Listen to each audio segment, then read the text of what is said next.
Olá! Continuando nossos vídeos a respeito de rinoplastia, hoje nós vamos falar a respeito da rinoceptoplastia. Se você tem interesse por esses vídeos, se inscreva em nosso canal, dê um like, compartilhe, toque o sininho para que você consiga receber esses novos vídeos em seu meio. A rinoceptoplastia é uma cirurgia considerada por muitos cirurgiões como uma das mais complexas no âmbito da cirurgia estética, porque é uma cirurgia funcional e estética ao mesmo tempo. A rinoceptoplastia está indicada quando o paciente tem um desvio septal e um desvio septal que comprometa ou a função respiratória do paciente ou a função estética. Isso acontece pelo seguinte: a estrutura do nariz, até a metade mais ou menos do dorso nasal, é dada pela estrutura óssea que nós temos aqui, a pré-maxila inferiormente e os ossos próprios do nariz em cima.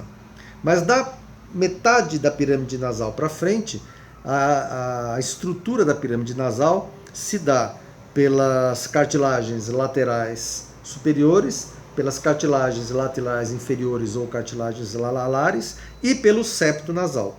Então, se anteriormente você tiver um desvio desse septo nasal, esse septo nasal pode proporcionar um desvio da parte anterior do nariz. Isso acontece com relativa frequência e nem sempre acompanhada de um quadro obstrutivo.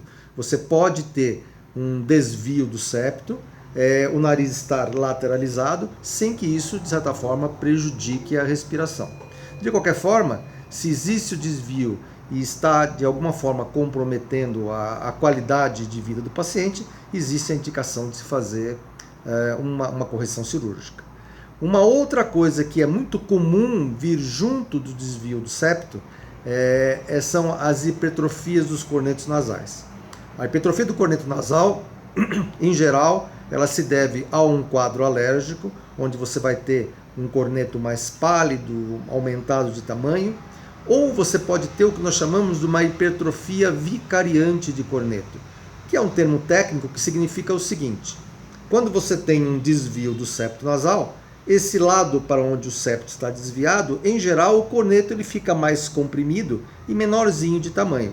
Mas isso permite com que o corneto contralateral cresça e ocupe aquele espaço que foi deixado pelo desvio do septo nasal.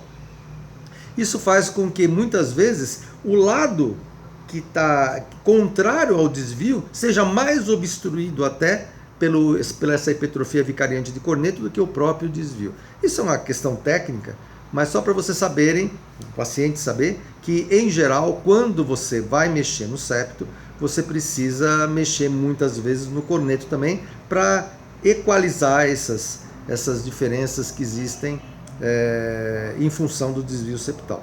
Então, resumindo, o desvio septal ele pode ser obstrutivo ou não, ele pode ocasionar o desvio da ponta do nariz ou não, e é muitas vezes necessário que faça-se a abordagem desse desvio para correção, seja da função respiratória, seja da função estética. Os cirurgiões muitas vezes não gostam dessa cirurgia ou acham difícil fazer essa cirurgia, em especial quando o cirurgião não é treinado especificamente para isso. Isso é um procedimento que quem está mais acostumado a mexer com isso é o otorrinolaringologista, em função da própria especialidade. Mas o desvio septal ele se torna um pouco complicado porque, como o septo ele é estruturante, quer dizer, ele determina a estrutura do dorso, uma parte da estrutura do dorso nasal.